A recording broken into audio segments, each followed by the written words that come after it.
Bueno, pues hola, buenas tardes a todas y a todos. Una vez más estamos aquí en un programa con el profesor Rodolfo Jiménez para hablar sobre cuestiones de política, incluso a veces como ahí de filosofía, en el valor de platicar para digamos, tratar algunos asuntos que pueden ser de interés. Y este capítulo, digamos que es una continuación del programa pasado, donde hablamos de la naturaleza humana, y en este mismo capítulo pues vamos a, digamos, a continuar con ese tema. Creemos que podemos profundizar más con esta cuestión, y entonces yo creo que aquí el profesor Rodolfo precisamente es quien puede meternos más en esas marañas del deseo, de hasta dónde llega, de qué forma puede digamos, intervenir en la propia actividad humana, ¿no? Y ahorita que estábamos mencionando psicología de las masas, pues me acordé precisamente, quizá a lo mejor podríamos hablar un poco de psicología de las masas, cómo interviene la cuestión del deseo ahí, ya acercándonos un poquito más a la cuestión política, ¿no? Y ver de qué forma, pues, digamos, ahí el deseo tiene totalmente una intervención, aunque parecería que en términos generales eso no, casi nunca nadie discute sobre cuestiones del deseo y la política, ¿no? O sea, parecen cosas muy diferentes, parecen cosas que pues, el deseo es una cosa privada que pues tú en tu vida personal resuelves o no resuelves, pero que no tiene nada que ver con la vida política, ¿no? Entonces, en ese sentido, yo creo que valdría la pena continuar entonces con la cuestión de la naturaleza humana y ver de qué manera, pues a lo mejor ya lo podemos ir conectando también con la cuestión política, al menos en este punto que dejamos con la cuestión del deseo. No sé usted cómo ve. Muy bien, sí, justo comentábamos que pues se trata de temas tan amplios que se queda uno siempre con algunas notas y, bueno, de todas maneras no habría tiempo, ¿no?, suficiente para explorar a fondo realmente estos temas que tienen además una literatura amplísima y unas contribuciones desde ángulos antropológicos, psicológicos, sociológicos, políticos, en fin, ¿no? Y entonces, bueno, fue, creo, esa la idea de hacer esta transmisión, este programa del valor de platicar, que le hemos llamado así, llamado ahora la naturaleza humana 2 en este caso, ¿no? La naturaleza humana 2. Y bueno, la ocasión pasada el maestro Nahum nos había incorporado esta noción de la dialéctica del amo y el esclavo y Hegel, en donde aparece que el deseo humano más fuerte, más grande, es el deseo de reconocimiento, ¿no? Y nos explicaba cómo a partir de ese deseo de reconocimiento de los seres humanos parecería ser una condición de todas y todos, entraríamos en un conflicto porque pues todos queremos ser reconocidos y entraríamos en una lucha de poder, y allí surgiría justamente la condición de amo y la condición de esclavo, ¿no? Vale la pena recordar que la condición de esclavo surge en ese análisis de aquel que tiene más miedo a morir y tiene menos deseo de reconocimiento. Él se convertiría en esclavo, ¿no? Y el amo sería aquel que tuviera muchísimo deseo de reconocimiento e incluso no tendría miedo a morir en un enfrentamiento con el otro. De tal manera que esa condición de desigualdad permitiría que al final el que no teme morir y desea el reconocimiento vehementemente logra dominar al otro y no lo mata, no lo asesina, no lo aniquila, sino que lo pone a trabajar a su favor, ¿no? Lo pone a trabajar, digamos, conduce su conducta, diría Foucault, ¿no? Ya va a establecer una relación de poder en beneficio del amo, ¿no? Y bueno, en esta dialéctica tan interesante, pues recordamos también que Desde luego el esclavo no queda satisfecho porque ha perdido la pelea y se ha puesto al servicio de otro. Pero tampoco el amo queda satisfecho. Y esto es muy interesante, Hegel, porque el amo, desde luego, no asesina al esclavo porque se asesinaría a sí mismo. Y entonces decimos, lo pone a trabajar a su servicio. Pero no se queda tranquilo, no se queda satisfecho, porque en el fondo piensa que ha obtenido el reconocimiento de alguien de menor estatura que él, ¿no? Es decir, de alguien temeroso a morir, ¿no? Entonces, como que ha logrado ganar, pero al ganar pierde porque lo reconoce a alguien al que él no reconoce, digamos, una persona menor, digamos, entre comillas, y entonces no se siente satisfecho, digamos, ¿no? Y bueno, al final, ya nada más como un último comentario en este sentido, Hegel piensa que el amo, digamos, gana, pero insatisfecho, gana perdiendo, se podría decir, ¿no? Y el esclavo pierde porque se pone al servicio del amo, pero al mismo tiempo gana porque él se queda con una demencia de no haber llegado a la autoconciencia plena, y entonces diría Hegel, el amo se queda estacionado ahí en su dominación, y el esclavo cabalgaría la historia porque se quedaría preñado de deseo y de movimiento, y ahí estaría una génesis de una próxima contienda en donde el esclavo volvería a ganar una contienda, y ese sí alcanzaría la autoconciencia plena, ¿no?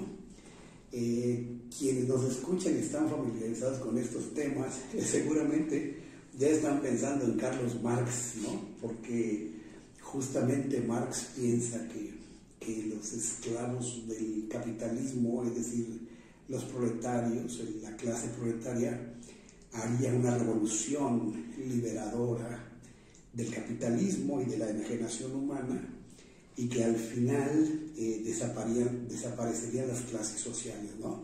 Pero en ese sentido también Marx piensa que pues, el esclavo, el proletario moderno, es el que cabalga la historia, porque sería la clase revolucionaria que llevaría a la sociedad capitalista, en una primera instancia a la sociedad socialista y luego a la sociedad comunista, ¿no? Entonces, bueno, ahí hay una influencia importante de la dialéctica del amo y el esclavo de Hegel en el caso de Carlos Marx, ¿no? Ese sería, digamos, el punto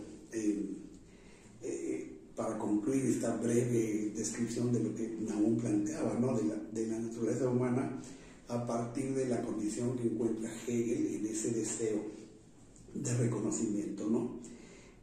Bueno, yo dejaría aquí para que el maestro Nahum hiciera algún comentario y luego demos otro pasito más para adelante.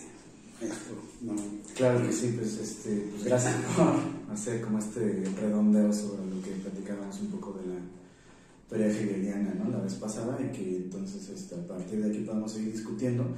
Yo creo que es central la cuestión del reconocimiento, ¿no?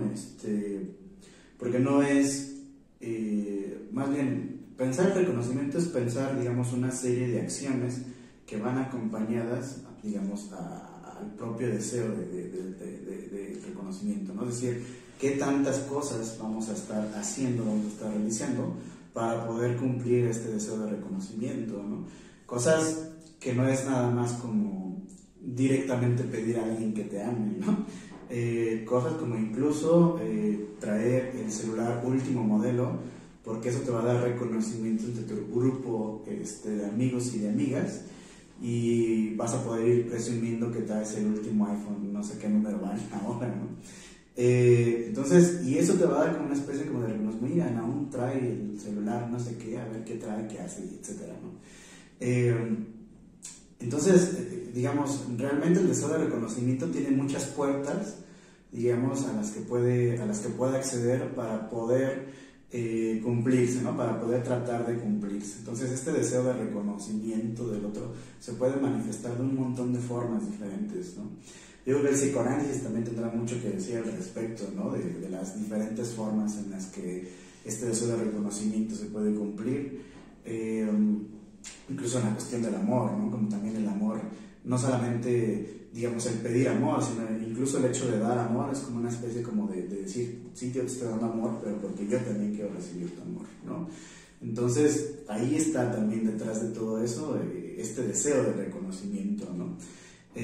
Parecería en ese sentido que el ser humano es como egoísta por naturaleza, ¿no? Que habría que discutirlo también a partir de qué líneas, cuáles son los límites de ese egoísmo, y quizá no caer en la idea que puede ser un poco más burda del neoliberalismo de que el ser humano es egoísta por naturaleza y por tanto lo que pretende es maximizar, digamos, sus ganancias, ¿no? Digamos, el egoísmo no necesariamente nos lleva a maximizar las ganancias, ¿no? Nos puede llevar a muchas otras cosas, incluso como el amarnos entre nosotros, ¿no? Entonces, creo que es una cosa más compleja que como algunos teóricos neoliberales lo habían planteado, ¿no?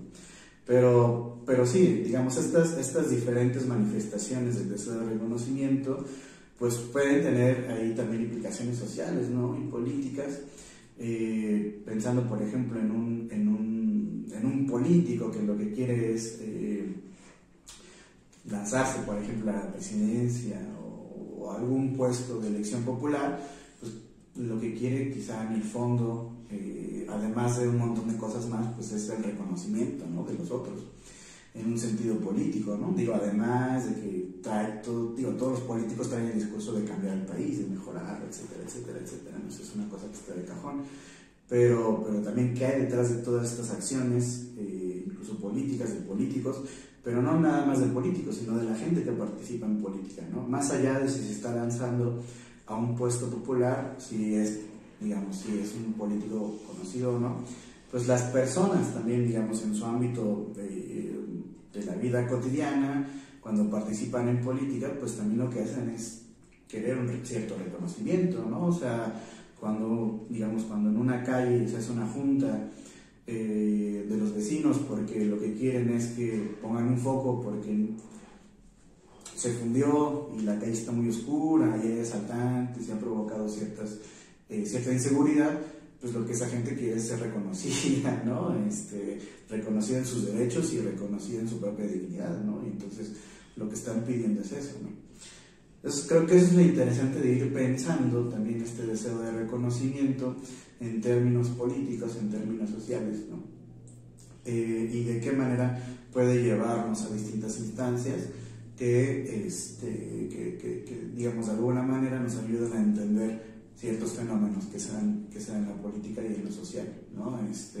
Que claro, también habría que, aquí ya el profesor introdujo a Foucault, a lo mejor cabría después hacer un programa especial sobre Foucault y sobre el poder para que quede un poco claro, pero digamos, esas acciones que van encaminadas a poder realizar el deseo de reconocimiento, pues también implican unas relaciones desiguales, ¿no? Implican unas relaciones que, digamos, que en muchos casos son jerárquicas y que algunos obtienen ese deseo, algunos son reconocidos y otros no, también con base en lo que tiene que ver con sus propios recursos para el ejercicio de poder y para poder acceder a ellos, ¿no? Entonces, pues como se dan cuenta, este temita que puede ser como muy,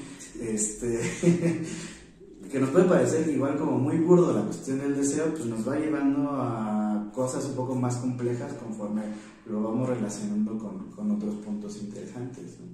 Pues bueno, yo ahí lo dejaría para que el profesor igual pueda profundizar más en esta cuestión. Claro, y justamente algo que tocan aún que es importantísimo es ver, y es parte de lo que nos ha interesado mucho en los últimos años, en el estudio de la relación, del lazo, del nexo que hay entre la subjetividad y la objetividad social, política, ¿no? Es decir, sujeto y sociedad, ¿no? Digamos, persona y gobierno, persona y ciudad y nación y Estado, ¿no? Que como dicen aún en algunos momentos, y esto es algo que hemos discutido un buen tiempo en muchos foros académicos, ¿verdad? De que se quiere separar, ¿no? Es decir, como que si estudias algo del sujeto, sus motivaciones personales, dices, no, bueno, eso no tiene nada que ver con la política, ¿no? Es algo privado, ¿no? Pues resulta que sí tiene mucho que ver, porque hay anudamientos entre la vida individual con la vida política, ¿no? Todo lo individual es político, decían algunas feministas actualmente, ¿no? El hecho de que exista, por ejemplo, una condición de marginación de la mujer en un espacio específico de la familia, pues está denotando que es el conjunto social lo que hace posible que eso pase ahí en ese núcleo específico, ¿verdad? Entonces, efectivamente, el tema del deseo es uno de los que creo que más puede ilustrar este anudamiento, este lazo, este nexo entre lo subjetivo de la persona, el sujeto, con el conjunto social y con el tema del poder y la política. Por ejemplo, el hecho de que, y aquí sigo utilizando la herramienta que nos proporciona el psicoanálisis, pues es sabido muy frecuentemente, recurrimos a las obras de Sigmund Freud, que es el creador de esta disciplina, pero además de sus más importantes seguidores, ¿no? Que nos explican ellos que desde la niñez el niño tiene un surgimiento del deseo en las primeras etapas de la vida, ¿no? Y ellos lo explican, Freud en particular tiene un trabajo verdaderamente notable que se refiere a la primera experiencia de satisfacción. Y dice Freud que el bebé, pues evidentemente llama a su mamá llorando para pedirle el alimento, es decir, necesita sobrevivir, cubrir esa necesidad de sobrevivencia, ¿no? Y entonces habla Freud del berreo, ¿no? Del llanto del bebé cuando llama a la mamá. Y llega la mamá y le ofrece el seno materno, la leche, y entonces con eso el bebé sobrevive. Hasta ahí se cubre una necesidad, digamos, ¿no? Pero lo explica todavía más a fondo y dice, bueno, pero es que en una segunda ocasión o tercera ocasión el bebé va a demandar con su llanto no solamente la presencia física de la mamá y la leche para sobrevivir, sino que el bebé ya va a demandar el calor del cuerpo de la mamá, la mirada de la mamá, la voz de la mamá, el deseo de la mamá, ¿no? Y aquí está el deseo del deseo, ¿no?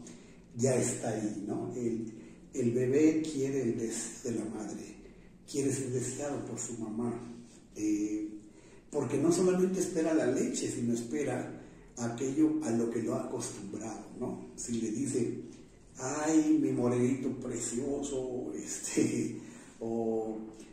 o mi chinito lindo, bueno, le está comunicando ciertos significantes de la cultura y el bebé va asimilando esa voz, ese calificativo, esa piel, esa mirada, ¿no? Y todo esto hace surgir el deseo, ¿no? En el psicoanálisis justamente surge el deseo más allá de la necesidad, ¿no? Más allá de satisfacer algo para sobrevivir, un deseo del deseo, ya no solamente del objeto leche, sino de ser deseado por la mamá en todos esos mensajes que le da a ella, ¿no? Si lo pensamos con el ejemplo de Nahum, de un político, parece muy descabellado, ¿no? Pero cuando un presidente o cuando un alcalde o cuando un gobernador se refiere a la obra pública que ha realizado y se refiere a la disminución de la violencia que ha logrado o al incremento económico de su ciudad, etc., desde luego está pensando en la comunidad, no tenemos la menor duda, pero también está pensando en el reconocimiento de la sociedad, ¿no? Así como el bebé está esperando el reconocimiento del bebé para que le nombre como le gusta, también el político espera que el pueblo diga, mira qué inteligente presidente municipal tenemos, o qué inteligente y qué efectivo, ¿no? Y ahí está recibiendo un reconocimiento. Lo que quiero decir es que cosas que aparentemente son muy distantes, un bebé con su mamá o un político con su ciudadanía, con su pueblo, aparentemente son cosas muy lejanas, pero en realidad son cosas que están anudadas totalmente, porque desde ahí nos formamos como sujetos deseantes en la vida. Y ese sujeto deseante va a actuar en la escuela, en la fábrica, en la educación, en el trabajo y en la política, ¿no? Y justo es este lazo el que nosotros insistimos mucho en poner, y no explicarnos las cosas como compartimentos estancos, sino encontrar esa serie de relaciones que nos pueden pues ayudar a esto, ¿no? Bueno, yo metería, quisiera, ahora que lo pensamos como la naturaleza humana 2, se me vino de mente también comentarles que a mí me llama mucho la atención la obra de Schopenhauer,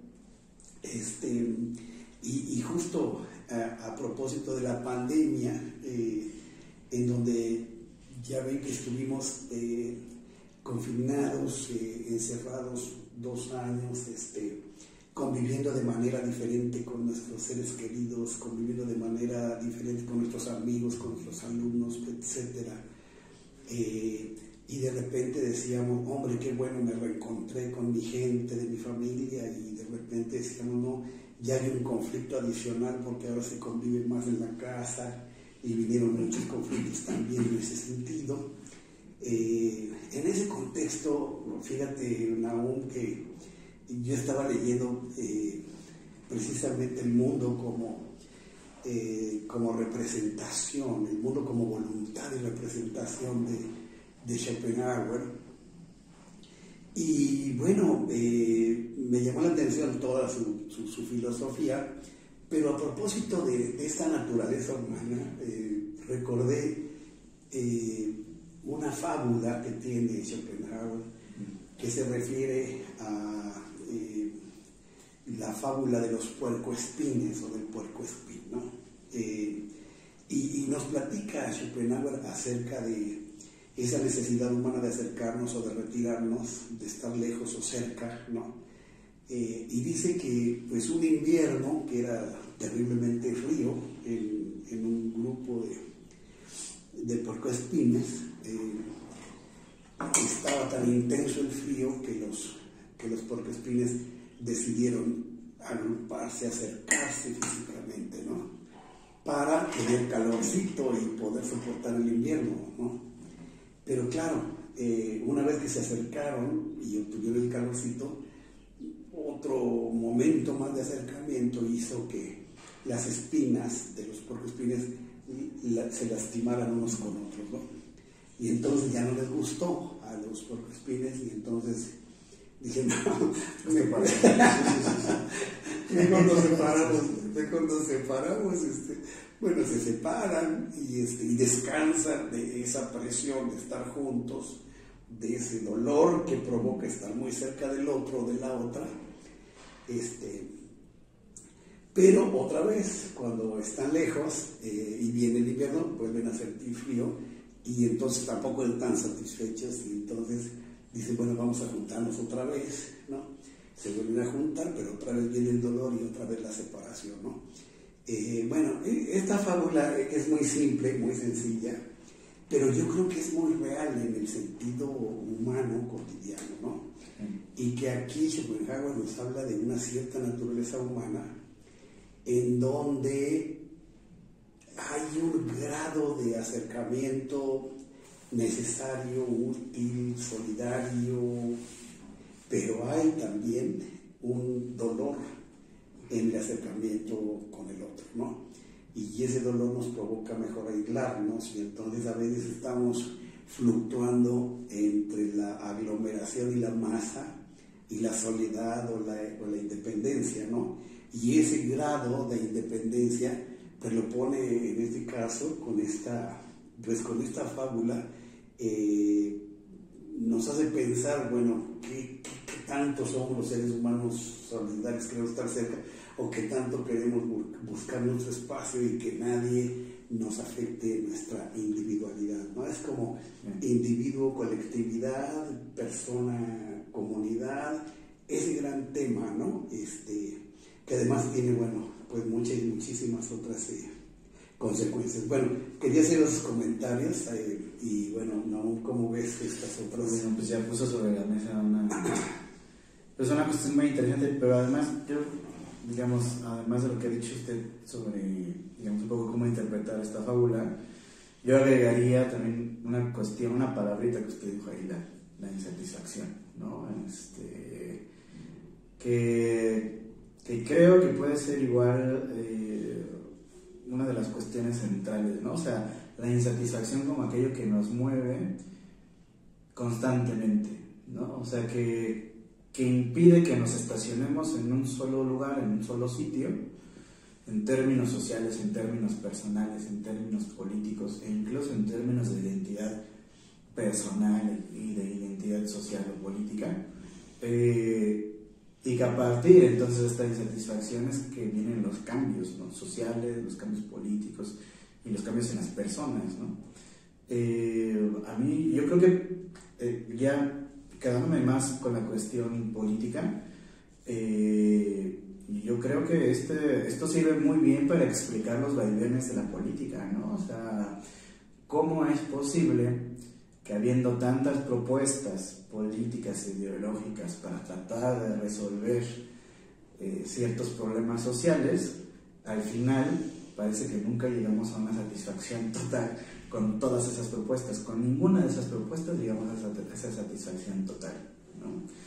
Y entonces en ese sentido es que se pueden dar ciertos fenómenos políticos, ¿no? O sea, si los partidos políticos tradicionales, hablando por ejemplo en el caso mexicano, si los partidos políticos tradicionales, llámese PRI, PAN, PRD, que durante años se compartieron el poder, dejan de satisfacernos, dejan de cumplir las expectativas que tenemos, pues empezamos a buscar una opción diferente, ¿no? O que nos puede parecer diferente, ¿no? En este caso yo creo que fue una cosa que sucedió con Morena, ¿no?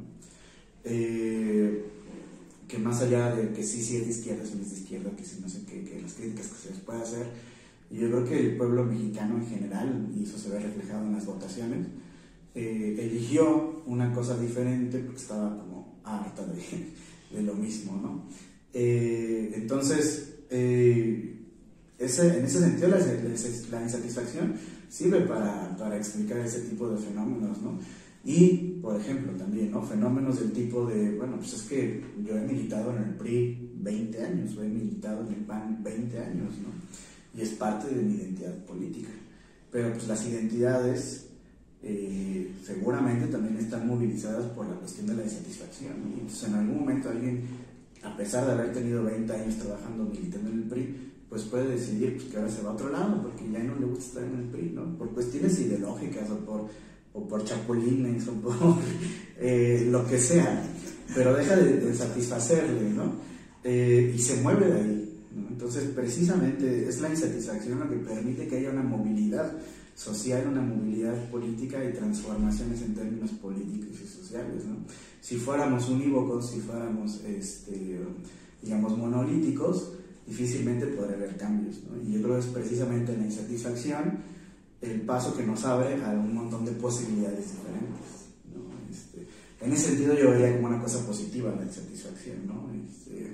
Como, digamos, el camino que nos lleva a nuestra propia libertad, por decirlo de una forma, ¿no? De poder decidir entre distintas opciones que se nos pueden presentar. Y ahí, bueno, justo creo que encontramos un carácter, tanto el sujeto como la sociedad, ¿no? En el sentido de que siempre son procesos inacabados, ¿no? Y eso es algo que se dice fácil, pero muchas veces no queremos asumirlo, ¿no? Sí. Digamos, como que en la mente humana habría una aspiración de totalidad, una aspiración de completud, ¿no? Precisamente porque nunca la alcanzamos, precisamente porque este estado permanente de insatisfacción que por otro lado define el deseo, porque el deseo tiene que estar relanzándose constantemente, nos habla de un sujeto, de una sociedad que nunca acaban y que es un proceso, y sin embargo buscamos un absoluto, ¿no? Aquí estaría como un deseo humano pues en el sentido religioso, por ejemplo, ¿no? De encontrar quizás en la otra vida, bajo algunas perspectivas religiosas, quizás en la otra vida esa plenitud, ese absoluto completo, ¿no? Estamos cerca de seres humanos y en algunas religiones se trataría de estar cerca de Dios, de una totalidad absoluta, ¿no? De una libertad total, ¿no? Y entonces, bueno, en nuestra condición de seres finitos, inacabados, imperfectos, pues nos hace pensar en esa liga, ¿no? Con lo absoluto, o con este caso, con Dios, ¿no? Que es un poco lo que decía nuestro clásico sociólogo, filósofo, politólogo Max Weber, ¿no? Que decía, a propósito de las religiones, que decía que no era la iglesia la que perpetúa la religión, ¿no? Sino era la religión la que perpetúa la iglesia, ¿no? Es decir, que las instituciones, bueno, ayudan, contribuyen, organizan, ¿no?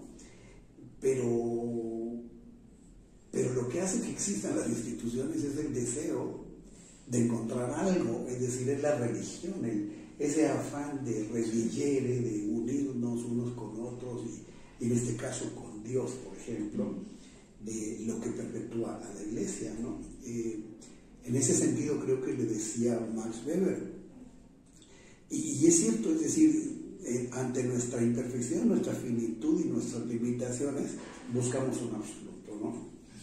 En el caso del budismo, pues quizás no es esa cercanía con Dios a la manera católica o cristiana, sino a la manera del nirvana, ¿no? También de una totalidad, ¿no? Justamente aquí es muy interesante la perspectiva del budismo, porque el punto de partida del budismo es pues que en la vida venimos a sufrir y estamos sufriendo permanentemente, ¿no? Y la causa de nuestro sufrimiento es nuestros apegos a ciertas cosas, ¿no? Es decir, nos apegamos al dinero, nos apegamos a una persona, nos apegamos a etcétera. Es decir, nos ligamos y entonces como todo eso no se nos da, entonces estamos insatisfechos todo el tiempo porque estamos apegados a eso, ¿no? Entonces el camino del budismo es el desapego, ¿no? Es decir, aprender a dejar ir, aprender a asumir que no somos quienes gobernamos a los otros ni a las otras cosas, sino que pues somos otro proyecto diferente, ¿no? Y el camino para superarse sería cortar todos esos apegos, ¿no? De alguna manera es mutilar el deseo, ¿no? De alguna manera es mutilar el deseo. Y es un camino que, como el deseo es permanente e insatisfecho, pues lo que busca también el nirvana pues es acabar con el deseo para ya llegar a una totalidad mística, completa, cosmogónica, ¿no? Y entonces, bueno, son diferentes caminos para enfrentar esa condición que nos señala el maestro Nahum, muy cierta, de la insatisfacción permanente y del carácter inacabado del sujeto y de la sociedad, ¿no? En este sentido, bueno, yo diría, a ver, le preguntaría su opinión al maestro Nahum, también un poco en esta idea de nuestro interés por teorías como el marxismo, etcétera, ¿no? ¿Qué piensa el maestro Nahum sobre el sueño, por ejemplo, marxista de que después del socialismo llegaríamos al comunismo, una sociedad plena, comunicada, donde no hubiera ejercicio del poder, no hubiera esa competencia.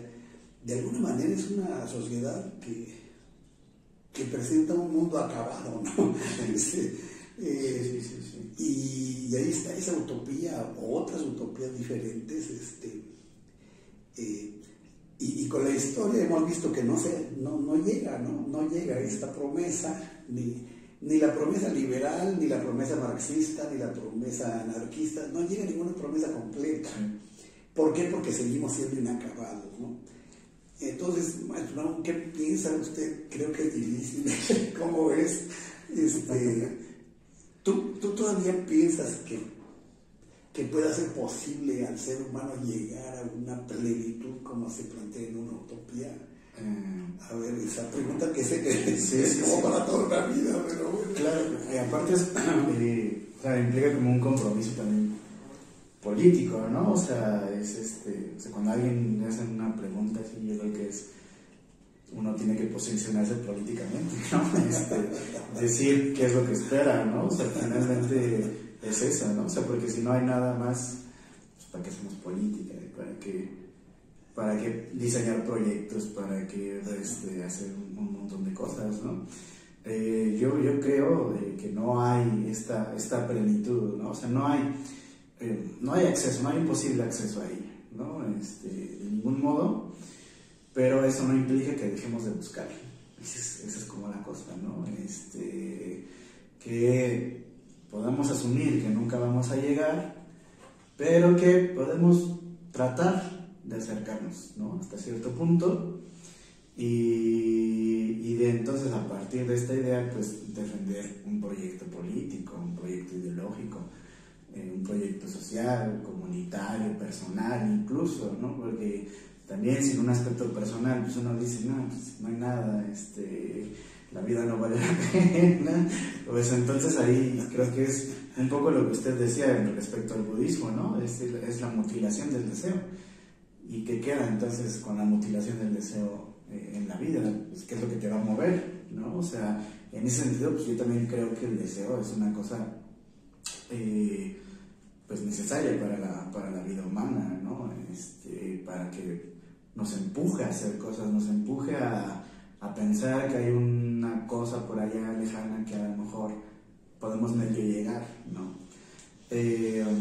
Claro, esto para los políticos, un político nunca te lo va a decir, ¿no? O sea, un político nunca te va a decir, pues vamos a hacer el esfuerzo, muchachos, ¿no? Vamos a ver qué podemos hacer, y acuérdense que nunca somos seres incompletos y pues inacabados, y no vamos a llegar a cumplir nuestro proyecto al 100%, ¿no? O sea, nunca un político te va a decir eso. Ellos siempre lo plantean como una cosa ideal, utópica, a la que se puede tener acceso a partir de sus propuestas, ¿no? Pero es parte como del propio autoengaño humano, no sé cómo llamarlo, pero que es un autoengaño, si quieren, hasta como necesario, ¿no? Para poder caminar y no quedarse estancado, ¿no? Alguna vez oía a un político español, a Pablo Iglesias, que le gustó mucho, y decía, bueno, pues a lo mejor cuando llegue el socialismo vamos a ser más infelices que ahora, ¿no?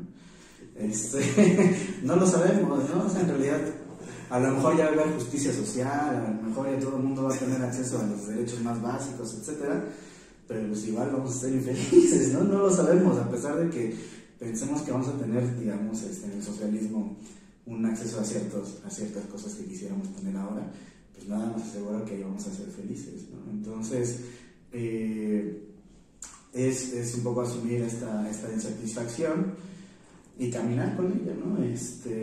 A pesar de ella, ¿no? Es como lo paradójico, ¿no? Que sabemos que no podemos alcanzar esa plenitud, pero aún así nos movemos hacia ella. Yo creo que eso es necesario, es lo que yo pensaría, mi propuesta, sí. No sé usted, pero usted cómo ves eso. No, bueno, yo quería que tú nos lo resolvieras.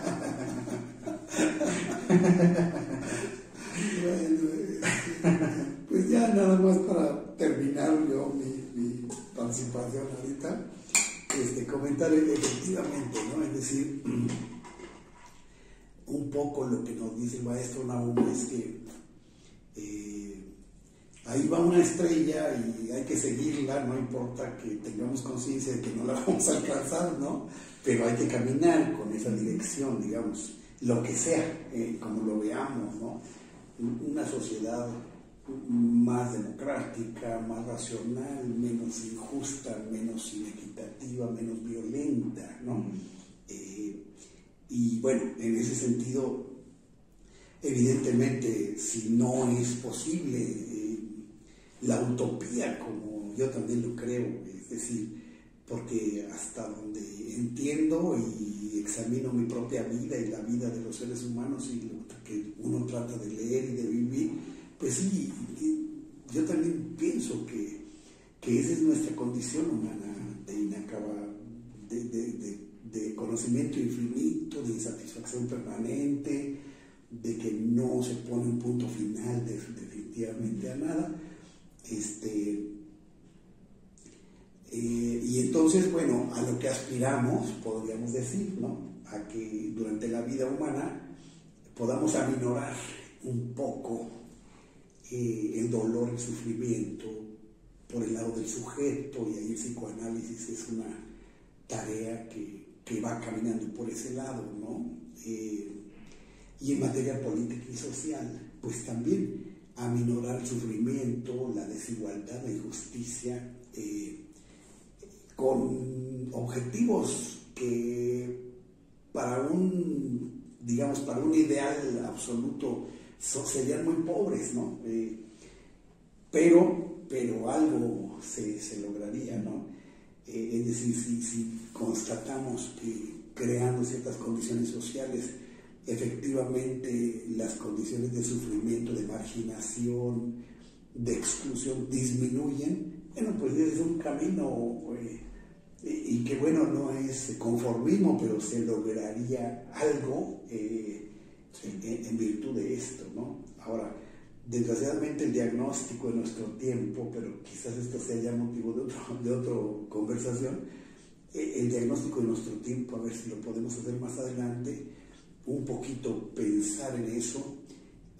Los datos no nos ayudan mucho, no nos ayudan mucho con toda la parte ecológica, la parte, pues el fracaso rotundo del neoliberalismo capitalista global, ahora con otra vez la amenaza nuclear, en fin, cosas que nos alejan de ya no digamos de la utopía, sino siquiera de ese paso que dice Nahum, hay que luchar por esos pasos intermedios, hasta de eso nos aleja, ¿no? Bueno, yo con esto a lo mejor un poco realista o pesimista, no lo sé, terminaría mi reflexión. Y bueno, pues maestro, pues ya nada más para cerrar, sí, yo concuerdo con el profesor en cuanto a esta cuestión de que pues ahorita, digamos, la propia realidad no nos deja ver como muy lejos en cuanto a poder lograr ciertos, incluso pasos intermedios, como dice el profesor, para llegar más o menos a un lugar de plenitud. Habría que pensar ahí hasta qué punto pues la humanidad, esta propia insatisfacción de la humanidad pues nos ha llevado a este punto, ¿no? Pero bueno, como dice el profesor, yo creo que eso ya es otro tema de otro programa, ¿no? Pero bueno, ya para ir cerrando, me gustaría que ustedes, acá abajo en los comentarios, que hay, digamos, este espacio de YouTube, pues puedan ponernos qué piensan, qué es lo que, digamos, toda esta discusión les ha traído a la mente, si están de acuerdo, si no están de acuerdo, o sea, a lo mejor tienen otra idea respecto de todo lo que hemos dicho aquí. Yo creo que podríamos haber seguido un montón de caminos diferentes, pero bueno, hemos elegido y seguramente habrá otros que ustedes puedan proponer, ¿no? También, y otros autores, y otras ideas que también pueden ser interesantes, ¿no? De analizar. Entonces, bueno, les invitamos a que dejen sus comentarios también, además, qué les parece el programa, digamos, no solo sobre el contenido, sino pues qué les parece acá en las pláticas que hemos estado teniendo. Digo, solo llevamos 2 en este formato audiovisual, pero bueno, hasta ahora qué les ha parecido. Y pues eso, ¿no? Muy pronto esperamos abrir digamos, nuestras redes sociales en otros espacios, como Facebook o Instagram, a ver qué podemos ir haciendo ahí. El profesor y yo ya lo hemos andado pensando un poco. Entonces, pues bueno, pues les agradezco y pues por mi parte me despido y pues no sé si se quiere despedir, profesor. Muy bien, Raúl. También nuestras amigas y amigos del Facebook, que yo comparto estos programas allí, pues también ojalá que nos pudieran regalar alguna opinión allí, si estamos muy utópicos, y bueno, sería muy interesante para nosotros siempre escuchar sus puntos de vista y sus observaciones y todo, ¿verdad? Muchas gracias por su atención del día.